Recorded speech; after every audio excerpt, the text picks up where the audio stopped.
Hi, I'm here at day 2 of TyCon 2012 with Gargi. Hi. Hi. So tell me a little bit about your business. What are you working on? We're building a social intelligence platform for the consumer because there is so much information hidden in our social networks today, but we as consumers still have to rely on our memory to remember who our friends are who live in the Bay Area, who love to hike, and who are the iOS developers who we know, and rely on manual handshaking when you come to a conference like this. So we are building a product which leverages the information hidden in our social networks and gives it to the user on a platter so he can visualize what's going on in his social network and what's going on in his surroundings. So we take him to the right events, the right people who can take his life and career to the next level, and the right content for him to read. So we are about intelligent recommendations based on extracting the intelligence in his network.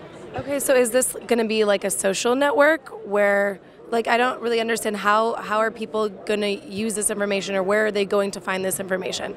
Well, they just sign in using their LinkedIn, and tomorrow through their Facebook or Twitter, and we have live event feeds from Meetup and Eventbrite, and we recommend to them that, oh, based on where you are, what your interests are, which we figure out what they are, we read your mind, and we tell you, like, oh, these are the events that you should go to because we think you're interested in entrepreneurship, or we think you're interested in mobility, or we think you're interested in a basketball tournament. These are the that's events. nice. I like how there's so many new companies coming up that are getting very personalized with, different people. So it's not just like you go to a page and you have all these different things. It's more just for you. It's more just for you, and we go a step beyond. We figure out what your intent is, because what your interests are, they don't change very much, but your intent is very dynamic. One moment you could be looking for hiring people, the other moment you could be looking for a job, the other moment you could be starting a company and you could be looking for funding, or you could be looking for all three at the same time. Yeah.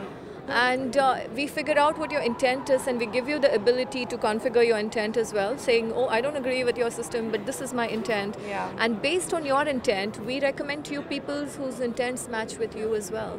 So if you are looking to get hired and he's looking for a job, we would say, oh, or maybe you guys should talk, or you're a recruiter and he's a job seeker, or you're a hiring manager or an entrepreneur and he's a developer, we say, oh, you guys should connect.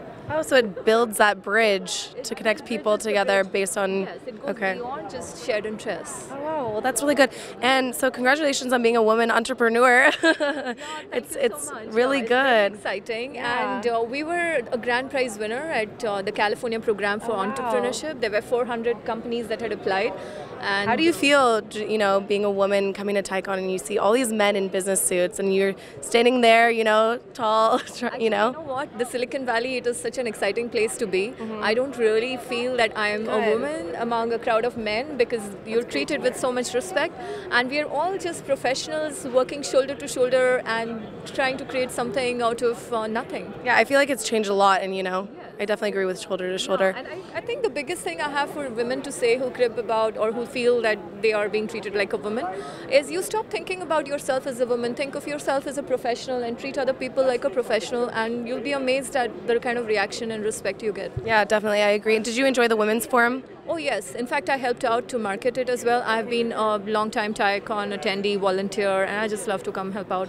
I wrote several blogs for them, and I posted them on different Women 2.0 and different websites, and there were women commenting on it, and there was one for Deborah Grunfeld where I had asked a lot of questions on how we as women can change our body language, what do people expect from us, whether there is any genetic, social conditioning associated. And women were like, you're asking all these questions, but we want to know the answers. And it's like, okay, then come here, Deborah. Yeah, exactly. No, that's good. Well, thank you so much, and good luck to you.